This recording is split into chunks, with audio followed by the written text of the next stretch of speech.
संवेदनांच्या बाणांची टोकं जेव्हा बाहेर वळतात तेव्हा जखमा होतात आणि जेव्हा आत वळतात तेव्हा कविता होतात।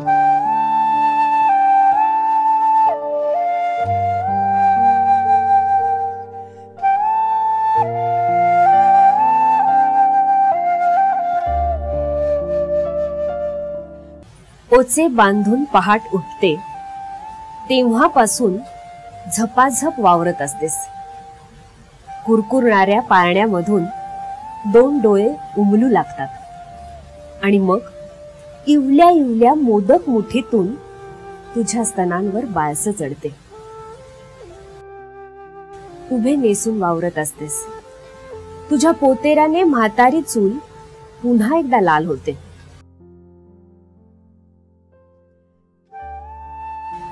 आणि नंतर उगवता सूर्य दोरीवरील 3 मुतेले वाळवू लागतो म्हणून तो तुला हवा असतो। मधून मधून तुझ्या पायांमध्ये माझी स्वप्ने मांजरांसारखी लुडबुडत असतात। त्यांची मान चिमटीत धरून तू त्यांना बाजूला करतेस। तरी पण चिवकाऊच्या मम्मम मधला एक उरलेला घास त्यांनाही मिळतो। तू घरभर भिरभिरत असतेस। लहान मोठ्या वस्तूंमध्ये तुझी प्रतिबिंब रेंगाळत असतात। स्वागतासाठी सुहासिनी असतेस, वाढताना यक्षिणी असतेस, भरवताना पक्षिणी असतेस, साठवताना संहिता असतेस। भविष्याकरता स्वप्नसती असतेस। संसाराच्या 10 फुटी खोलीत दिवसाच्या 24 मात्रात चपखल बसवणारी तुझी किमया मला अजूनही समजलेली नाही।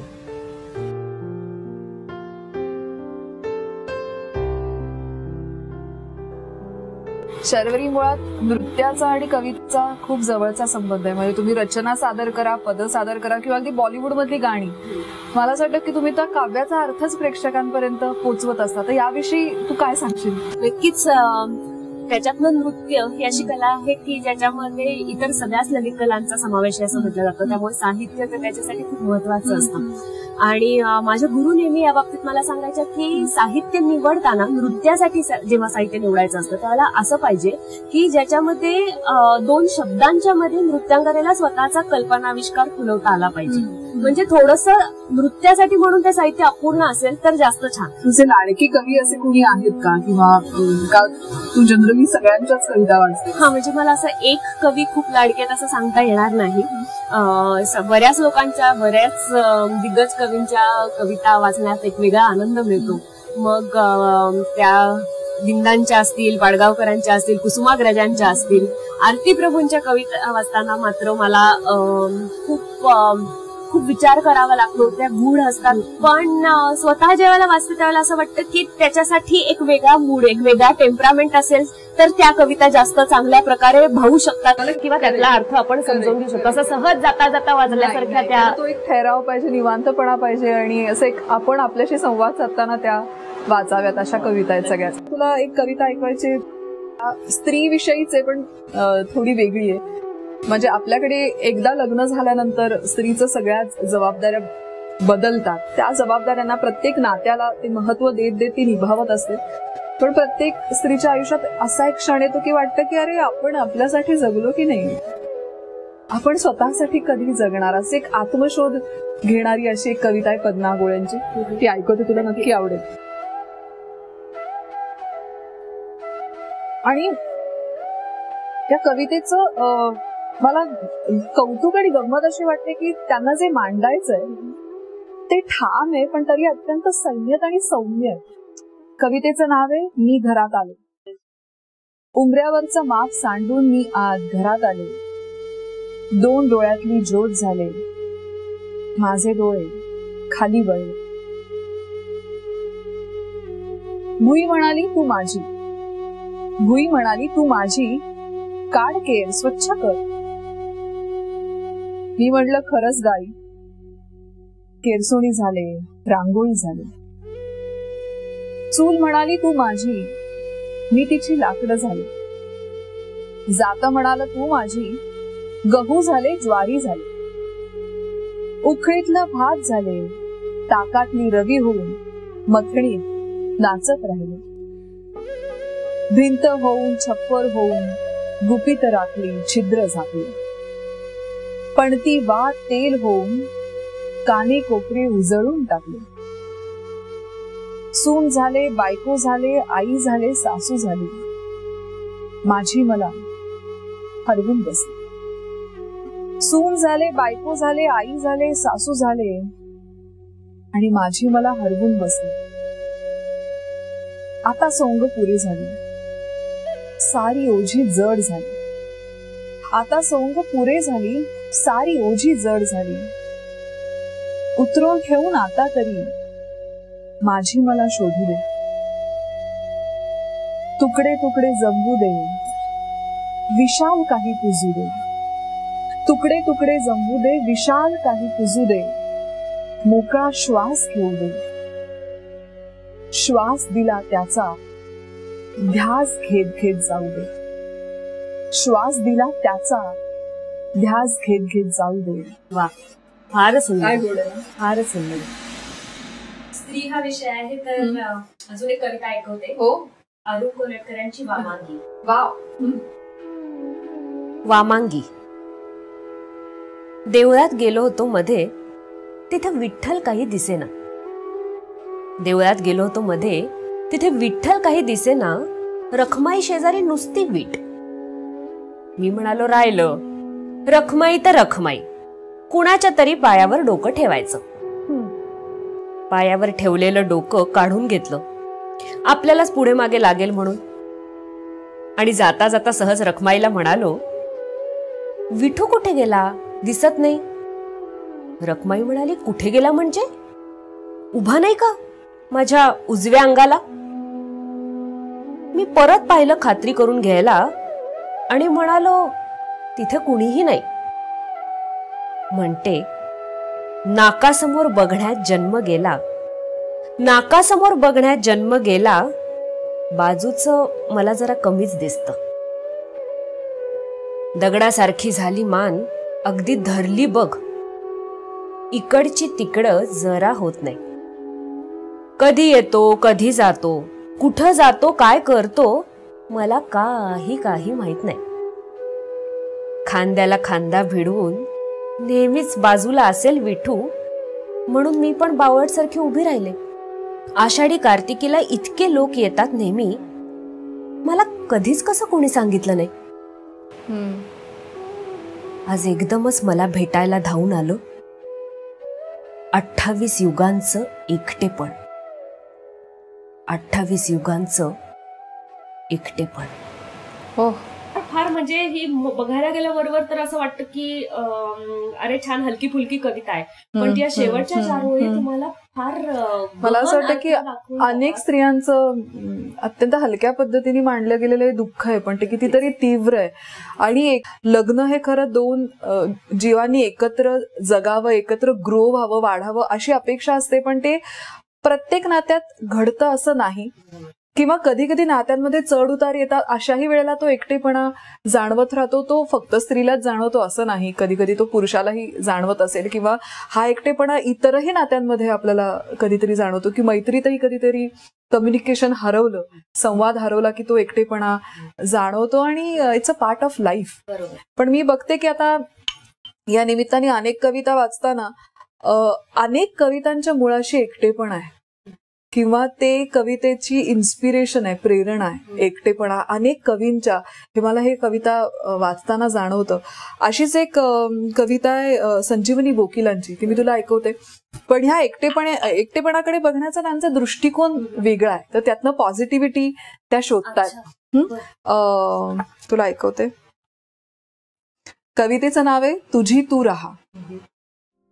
कुणी नसलं तरी चालेल, तुझी तू रहा. फक्त तुझ्याच डोळ्यांनी तुझं जग पहा. हाच जेव्हा ओठ असतील, हाच जेव्हा ओठ असतील, रड जेव्हा डोळे रडतील, हसण्यांवर अश्रूंवर तुझी सत्ता ठेवून राहा. कुणी नसलं तरी चालेल, तुझी तू राहा. काटे जरी बोटी रुततील, फुफाट्यात पावले जळतील, तरी फक्त तुला आवडलेलीच फुले वेचीत राहा. कुणी नसलं तरी चालेल, तुझी तू राहा. मुसळधार सरी येतील, तुझ्या अंगावर विझवू बघतील.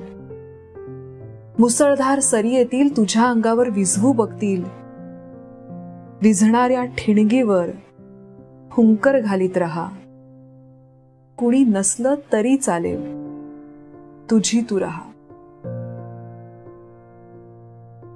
उसने मुकुट कुणी घालतील, जरी अंगरखे पेहरून सजतील. उसने मुकुट कोणी घालतील, जरी अंगरखे पेहरून सजतील. तुझ्या सुती वस्त्राचा अभिमान तू वहा. कुणी नसलं तरी चालेल, तुझी तू राहा. मग कुठेतरी कमळं फुलतील, सुगंध घेऊन वारे येतील. मग कुठेतरी कमळं फुलतील, सुगंध घेऊन वारे येतील. तुझ्या मोकळ्या गळ्यातले गीत तोवर गात राहा. कुणी नसलं तरी चालेल, तुझी तू राहा, तुझी तू राहा. क्या बात आहे ना. आणि ही एक वेगळ्या प्रकारचा दृष्टिकोन देऊन जाते की एकटेपणाला सकारात्मक कसं बघायचं. आणि आत्ताच्या काळामध्ये असं आपण म्हणतो की धावतं जग आहे आणि आयटी स्पेशली काम करणाऱ्या मुली वगैरे आहेत, तर त्यांच्या ह्या खूपच समस्या आहेत की अनेक फ्रस्ट्रेशन आणि आपण आत्महत्या करताना पण पाहतो. अगदी अगदी अगदी. तर त्यांच्यासाठी ही खरंच खूप प्रेरणा देणारी आणि छान कविता आहे. अगदीच. आता मला तुझ्याकडनं अजून एक कविता ऐकायची, पण जी माझी इच्छा आहे की तू ती म्हणावीस आणि त्याच्यावरती थोडासा भाव मी दाखवते. डन. चल. दागिना संजय चौधरींची कविता आहे ही. ऍक्च्युली मला घ्यावीशी अशासाठी वाटली की आत्ताच्या नवोदित कवींपैकी कदाचित असतील हे, पण आपण स्त्री हा विषय घेतला आणि स्त्री आणि दागिना हे असं लोक विनोदामध्ये म्हणतात की ते एकमेकांपासून वेगळं करताच येत नाही, एवढं त्यांना पॅशन असते स्त्रियांना उपजतच दागिन्यांची किंवा ह्याची. पण ह्याच्यामध्ये फारच सुंदर थॉट मांडला गेलाय की दागिन्यांचा विचार जो काय आहे त्या स्त्रीच्या दृष्टिकोनातनं, तर म्हणून मला ही मांडावीशी वाटली, म्हणून ती घेऊया. जरूर. हा आई आणि मुलीमधला संवाद आहे. दागिना. ती म्हणाली, आई ग, तू अंगठी का नाही घालत? हिऱ्याची, छान छान खड्याची. आई म्हणाली, बाळ, तूच धर माझं बोट. लपेट तुझी उली नाचरी बोट माझ्या बोटाभोवती. हीच तर जगातली सगळ्यात मौल्यवान अंगठी. ती म्हणाली, आई ग, तू माळ का नाही घालत? सोन्याची, पिवळी धम्म, गळाभर. आई म्हणाली, बछड्या, तूच मार गळ्याला घट्ट मिठी. तुझ्या मऊ कोवळ्या हातांनी धडधडू दे तुझं इवलं हृदय माझ्या छातीवर. यापेक्षा मौल्यवान नाही बरं दुसरा कुठला दागिना. तिने धरले आईचे बोट बाळ हातात, मारली घट्ट मिठी आईच्या गळ्याला. ओसंडत राहिले पांढरे शुभ्र मोती आईच्या पापण्यातून तिच्या केसावर. आई म्हणाली, जे उगवून येतात आपल्या आतून तेच दागिने ल्यावे नि सजावे. जे उगवून येतात आपल्या आतून तेच दागिने ल्यावे नि सजावे.